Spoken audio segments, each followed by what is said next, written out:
దేవునికి స్తోత్రం, మహిమ కలుగును గాక.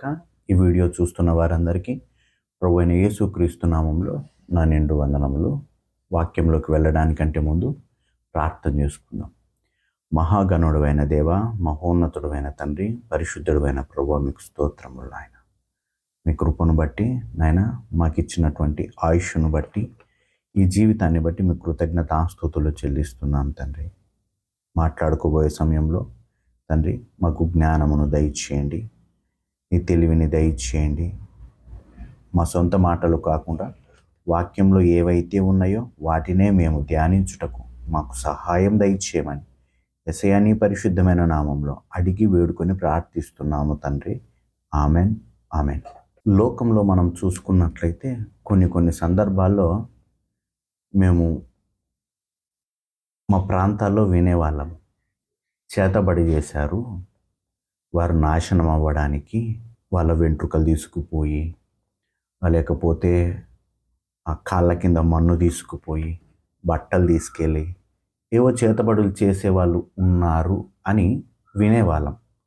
కొన్ని చోట్ల జరిగినవి, ఆరోగ్యాలు బాలేక లేకపోతే నష్టపోయినట్టు కనబడినట్టు మేము చూసేవాళ్ళం. అది ఎంతవరకు నిజమో కానీ ఇలాంటి పరిస్థితులు ఒకసారి ఆలోచన చేస్తే ఎందుకు చేశారు, వాటిని ఎందుకు చేస్తున్నారు అని కనుక ఒక్కసారి ఆలోచన చేస్తే, ఎందుకంటే ఒక వ్యక్తిని నాశనం చేయడానికి, ఒక వ్యక్తి నాశనం అవ్వాలని కోరుకుంటున్నారు. ఇది లోకానుసారమైన మనుషుల యొక్క ఆలోచన. మరి క్రైస్తవులు కూడా ఇలాంటి వ్యక్తులు ఉన్నారా అని ఆలోచిస్తే నిజంగానే ఉంటారు. దేవుని దగ్గరికి వెళ్ళి ప్రభువా అని వీళ్ళు చేసే ప్రార్థనలు ఏంటివంటే, మనుషులు నాశనం అవ్వాలి, వారి జీవితాలు నాశనం అవ్వాలి అని దేవుని దగ్గర మొరపెట్టే వ్యక్తులు ఉన్నారు. ఇలాంటి సందర్భాలు మనకు బైబిల్లో కూడా అక్కడక్కడ కనబడతాయి. ఒక విషయాన్ని చూస్తే యోబు గ్రంథంలో చూస్తే మొదటి అధ్యాయంలోనే యోబు అనే వ్యక్తి ఉంటాడు. ఆ వ్యక్తి మొదటి వచనంలో చూసుకుంటే అతడు యథార్థవర్తనుడు, న్యాయవంతుడు, దేవుని యందు భయభక్తులు కలిగి చెడుతనాన్ని విసర్జించిన వ్యక్తి అని అతని గురించి రాయబడింది. ఒకసారి ఆ దేవుని సన్నిధిలో దేవదూతలందరూ కూడి ఉన్నప్పుడు సాతాను కూడా అక్కడికి వెళ్తాడట. అక్కడికి వెళ్ళినప్పుడు దేవుడు అంటాడు, భూమి మీద యోబు అనే నా భక్తుని చూసావా, నా యందు భయభక్తులు కలిగిన వ్యక్తి అని అంటే ఒక్కసారిగా అవును, నిజమే, వాస్తవమే, దేవుడైనటువంటి మీరే అతని గురించి కితాబిస్తున్నప్పుడు నిజంగానే ఒప్పుకోవాల్సిందే అని దేవునితో పాటు ఏకీభవించక ఆ అపవాది కొన్ని మాటలు మాట్లాడతాడు. ఏంటంటే 9వ వచనంలో చూస్తే, అపవాది యోబు ఊరకనే దేవుని యందు భయభక్తులు గలవాడాయన, నీవు అతనికి, అతని ఇంటి వారికి, అతనికి కలిగిన సమస్తమునకు చుట్టూ కంచె వేసితివి కదా, నీవు అతని చేతి పనిని దీవించి చుండుట చేత అతని ఆస్తి దేశములో బహుగా విస్తరించి ఉన్నది. 11వ వచనంలో అంటాడు అపవాది, అయినను నీవు ఇప్పుడు నీ చేయి చాపి అతనికి కలిగిన సమస్తమును మొత్తిన ఎడల అతడు నీ ముఖము ఎదుటని దూషించి నిన్ను విడిచిపోవునని యెహోవాతో అనగా. దేవుని దగ్గరికి వచ్చి ఇతడు పెట్టిన పిటిషన్ ఏంటంటే, యోబును మొత్తు, యోబును నాశనం చేయి. అతని జీవితాన్ని నాశనం కావాలని కోరుకున్న వ్యక్తి. అందులో భాగంగా అతనికి ఉన్నటువంటి సమస్తాన్ని కోల్పోతాడు, ఆస్తిని కోల్పోతాడు, అతనుకున్నటువంటి ఎద్దులను, గాడిదలను, అంతేకాకుండా తన పిల్లల్ని కూడా కోల్పోతాడు. కోల్పోయిన తర్వాత అతడన్న మాట ఏంటంటే 21వ వచనంలో చూస్తే మొదటి అధ్యాయం యోబు గ్రంథంలో, నేను నా తల్లి గర్భంలో నుండి దిగంబరినై వచ్చి తిని దిగంబరినై అక్కడికి తిరిగి వెళ్ళేదను. యెహోవా ఇచ్చెను, యెహోవా తీసుకొని పోయెను, యెహోవా నామమునకు స్తుతి కలుగును గాక. 22వ వచనంలో, ఈ సంగతులలో ఏ విషయమందును యోబు ఏ పాపమును చేయలేదు, దేవుడు అన్యాయము చేసెనని చెప్పలేదు. యోబు గారు ఏమన్నారంటే, నా దేవుడు నా జీవితంలో ఏది చేసినా నాకు మంచే చేస్తాడు. ఆయన క్రియలను తప్పుబట్టేంతగా నేను ఎదిగిన వాడను కాను. ఆయన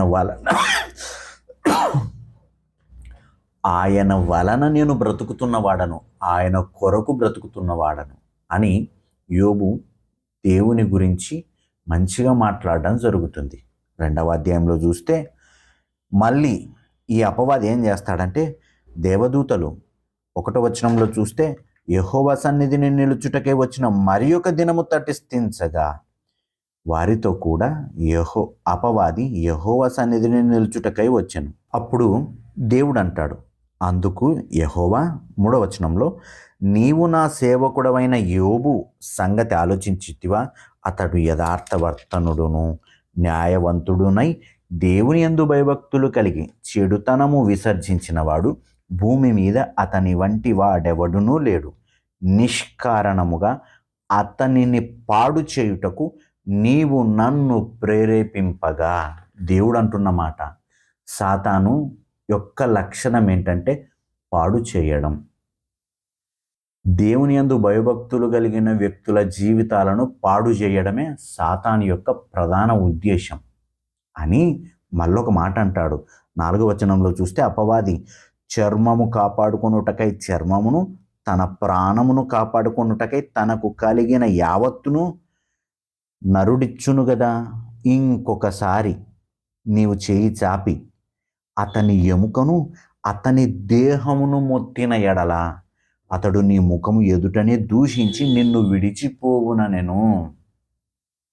ఏంటంట, సమస్తాన్ని తన చుట్టుపక్కల ఉన్న వాటినన్నిటినీ నాశనం చేశాడు. ఇప్పుడు స్కెచ్ ఎక్కడేసాడంటే యోబునే నాశనం చేయడానికి ప్రయత్నిస్తున్నాడు. అతని శరీరాన్ని, అతని దేహాన్ని చంపాలని, నాశనం చేయాలని. ఈ క్యారెక్టరు సాతాను యొక్క క్యారెక్టర్. ఈ సాతాను యొక్క ఆలోచన ఏంటంటే దేవుని పిల్లల్ని నాశనం చేయడం. దేవుని పిల్లల్ని నాశనం చేయడానికి దేవుని యొద్దకే వచ్చాడు. వచ్చి దేవునితో అంటున్నాడు, ప్రభువా నువ్వు నాకు పర్మిషన్ ఇస్తే అతన్ని నాశనం చేస్తా, అతన్ని నీకు వ్యతిరేకమైన వ్యక్తిగా నేను మారుస్తా, పర్మిషన్ ఇస్తావా అని దేవునితో అడుగుతున్నాడు. చాలామంది క్రైస్తవ్యంలో ఉండి పరిశుద్ధులుగా బ్రతుకుతున్నామని పేరు పెట్టుకొని మాది గొప్ప సంఘము, మంచి సంఘము, లేకపోతే మేము భక్తులము అని చెప్పుకునే వ్యక్తులు కూడా 24 గంటలు ఇతరులు నాశనం కావాలని ఆలోచన చేస్తూనే ఉంటారు మైండ్లో. ఈ బుద్ధి ఏంటంటే సాతాను యొక్క ఆలోచన. ఈ సాతాను యొక్క ఆలోచన ఎక్కువ మంది కలిగి ఉంటూ దీన్ని నెరవేర్చడానికి, ఒక వ్యక్తిలో ఇతరులు నాశనం అవ్వాలన్న బుద్ధి ఎప్పుడైతే హృదయంలో పుడుతుందో ఆ పుట్టించే ఆలోచన సాతాను యొక్క ప్రేరేపణ. అతడు నాశనం కావాలని కోరుకోవడం సాతాను యొక్క ప్రేరేపణ. దీనికి ఏం చేస్తారంటే ఉపవాస ప్రార్థనలు పెడతారు. మళ్ళీ సంఘాల్లో ఉపవాస ప్రార్థనలు పెట్టి వారు నాశనం అవ్వాలి, వీరు నాశనం అవ్వాలి అని దేవుని వాక్యానికి వ్యతిరేకంగా దేవుని యొద్దనే ప్రార్థన చేసే వ్యక్తులు ఉన్నారు. లోకంలో చూస్తే చేతబడి చేయించే వాళ్ళు ఉన్నారే, క్షుద్ర పూజలు చేయించేవారు ఉన్నారు. మనుషులు నాశనం అవ్వడానికి ఆ పనులు చేస్తే దేవుని సంఘంలో ఉండి, దేవుని సంఘం అని పేరు పెట్టుకొని ఆ సంఘంలో ఉండి దేవుని వాక్యానికి వ్యతిరేకంగా ప్రవర్తిస్తూ ఒక్కసారిగా వారికి వారే తెలియకుండానే ఆ క్షుద్ర పూజలు, చేతబడి శక్తులు చేసేటువంటి వ్యక్తుల యొక్క ఆలోచన తీరును దేవుని సంఘంలో ఉన్నవారు కలిగి ఉంటున్నారు. దేవుడు ఏమన్నాడంటే మత్తయి సువార్త 5వ అధ్యాయము 44వ వచనంలో చూస్తే, నేను మీతో చెప్పున్నది ఏమనగా, మీరు పరలోకమందున్న మీ తండ్రికి కుమారులయ్యుండునట్లు మీ శత్రువులను ప్రేమించుడి, మిమ్మును హింసించు వారి కొరకు ప్రార్థన చేయుడి. ఏమని చేయాలి ప్రార్థన? మీ శత్రువులను ప్రేమించండి ఒకటి. రెండోది వారి కొరకు ప్రార్థన చేయండి. ప్రేమించి ఏమని ప్రార్థన చేయాలి? వారు నాశనం కావాలని ప్రార్థన చేయాలన్నా, వాళ్ళు భూమి మీద ఉండకుండా పోవాలని ప్రార్థన చేయాలన్నా, వాళ్ళ ఇంట్లో వాళ్ళకి ఏదో ఒకటి జరగాలని ప్రార్థన చేయాలన్నా, లేకపోతే ఎలాంటి ప్రార్థన చేయాలి?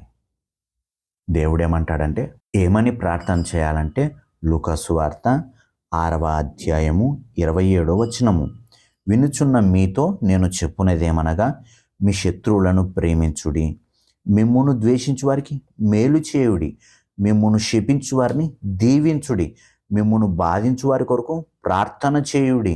అదేవిధంగా 35వ వచనంలో చూస్తే, మీరైతే ఎట్టి వారిని గూర్చి అయినను నిరాశ చేసుకొనక మీ శత్రువులను ప్రేమించుడి, మేలు చేయుడి, అప్పు ఇయ్యుడి, అప్పుడు మీ ఫలము గొప్పదయ్యుండును, మీరు సర్వోన్నతుని కుమారులయ్యుందురు అని దేవుడు చెప్పాడు.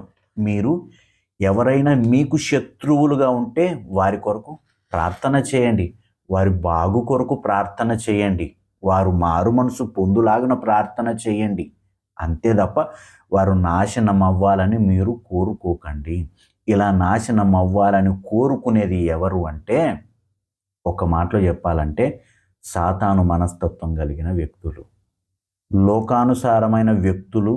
మనుషులు నాశనం అవ్వడానికి చేతబళ్ళు, క్షుద్ర పూజలు చేస్తే దేవుని పేరు పెట్టుకొని సంఘంలో ఉంటూ ఇతరులు నాశనం అవ్వాలని ఉపవాస ప్రార్థనలు పెట్టి దేవునికి ప్రార్థనలు చేసే వాళ్ళు ఉన్నారు, ప్రభువా వారిని నాశనం చేయండి అని. ఒకరు నాశనం అవ్వాలని కోరుకోవడానికి క్షుద్ర పూజలు చేస్తే, చేతబళ్ళు చేస్తే, ఈరోజు సంఘంలో ఉండి దేవుని దగ్గరికి వచ్చి ఇతరులు నాశనం అవ్వాలని కోరుకోవడం కూడా క్షుద్ర పూజలతోనూ లేకపోతే చేతబడి శక్తులతోనూ సమానం కాదా? పేరుకేమో యేసు ప్రభువుని నమ్ముకున్నాం, కానీ క్రియలన్నీ సాతాను క్రియలే. వానికి తగ్గట్టు వాని హృదయంలో ఉన్న ఆలోచనలను నెరవేర్చేవారే. సిలువలో చనిపోతూ ఆయనను అంతగా బాధ పెట్టిన వ్యక్తులను, వారి గురించి దేవుడు ఏమన్నాడు? ఈ లెంట్ డేస్లో చాలామంది ఈ మాటలను ధ్యానిస్తారు. తండ్రి, వీరేమి చేయుచున్నారో వీరెరుగరు గనుక వీరిని క్షమించుము అని ఆ మాటను ధ్యానిస్తారు. ధ్యానించినంత మాత్రాన అది మన జీవితంలోకి రావడం లేదు. మనము మన వారిని క్షమించే వారిగా ఉండాలి. మన ఎడల తప్పు చేసిన వారిని క్షమించే విధంగా ఉండాలనే తప్ప వారు నాశనం అవ్వాలని కోరుకోకూడదు. వారు నాశనం అవ్వాలని కోరుకోవడం ఎలాంటిదంటే ఓ చేతబడి శక్తితోనూ ఓ క్షుద్ర పూజలతోనూ సమానం. కాబట్టి ఇలాంటి స్థితిలో ఉండక మనకు విరోధంగా ప్రవర్తించే వ్యక్తుల కొరకు ప్రార్థన చేద్దాం. వారు అలాంటి మనస్తత్వంలో నుండి బయటికి రావాలని ప్రార్థన చేద్దామే తప్ప ఇతరులు నాశనం అవ్వాలని కోరుకోవడంలో క్రైస్తవ్యం కాదు, అది దేవుని మనసు కాదు. కాబట్టి హృదయాలను పరిశీలన చేసుకుందాం. ఇలాంటి ఆలోచనలు ఏమైనా మనలో ఉన్నాయా? ఒకవేళ తెలిసి తెలియక మనం అలాంటి జీవితం ఏమైనా ఇంతకు మునుపు జీవించామా? తప్పైంది ప్రభువా, నన్ను క్షమించు, అయిపోయింది ఏదో అయిపోయింది, ఈ రోజు నుంచి అయినా వాక్యానుసారంగా వ్యక్తులను ప్రేమించే వ్యక్తిగా నేను ఉండడానికి నాకు అలాంటి హృదయం ఇవ్వు ప్రభువా అని దేవుని యొద్ద ఒకసారి అడుగుదాం. హృదయాలను పరిశీలన చేసుకుందాం. మహోన్నతుడమైన దేవ, ప్రార్థనలో ఏకీభవిద్దాం. పరిశుద్ధుడమైన తండ్రి, మా దేవ, ఇప్పుడు విన్న మాటలను బట్టి మీ కృతజ్ఞతాస్తుతులు చెల్లిస్తున్నాను తండ్రి. ఇతరులను కీడు కోరుకొనక, ఇతరుల యొక్క నాశనాన్ని కోరుకొనక నాయన, ఇతరులు ఆ మారు మనసు పొందుటకు నాయన మేము ప్రార్థన చేసే వ్యక్తులుగా మమ్మల్ని తీర్చిదిద్దండి. ఈ భూమి మీద మీకు సాక్షులుగా బ్రతుకున్నట్లు సహాయం దయచేయండి. మీ మనసు ఎలాంటిదో అలాంటి మనసును మేము పొందుకొని దేవా, అనేకుల మధ్యన మీ సత్య సువార్తను ప్రకటించడానికి మమ్మల్ని నాయన ప్రవర్తన దిద్ది మంచి సాక్షులుగా చేయమని యేసయ్యా నీ పరిశుద్ధమైన నామంలో అడిగి వేడుకొని ప్రార్థిస్తున్నాము తండ్రి. ఆమెన్. దేవునికి స్తోత్రం. మహిమ కలుగునుగాక. ఆమెన్.